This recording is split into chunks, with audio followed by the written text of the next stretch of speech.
Hi అండి, ఎలా ఉన్నారు? ఇప్పుడు చూడండి, కొత్త వెరైటీ దోశలండి. ఏంటనుకుంటున్నారా? సజ్జలండి.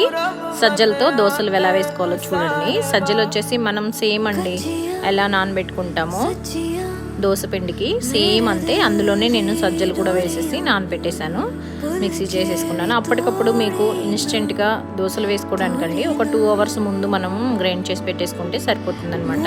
దోశలు చాలా టేస్టీగా ఉంటాయి. ఇప్పుడు వచ్చేసి పిల్లలు ఇలాంటి ఫుడ్లు అసలు ఏం తినరు కదండి. సజ్జలు, జొన్నలు, రాగులు అవన్నీ మనకి పిల్లలకి ఎలా ఇవ్వాలి, వాళ్ళకి ట్రెండీగా అనుకున్నప్పుడు ఇలా దోశలు వేసి తింటే చాలా టేస్టీగా ఉంటాయండి. తప్పకుండా ఒకసారి ట్రై చేయండి. కొత్తగా నా ఛానల్ చూసే వాళ్ళు ఉంటే లైక్ చేయండి, షేర్ చేయండి. థ్యాంక్ యూ ఫర్ వాచింగ్ అండి. ఇలాగే సపోర్ట్ చేస్తూ ఉండండి. చూడండి, టమాటా చట్నీతో వచ్చేసి సర్వ్ చేశాను అనమాట. చాలా టేస్టీ ఉన్నాయి. తప్పకుండా ట్రై చేయండి. బాయ్.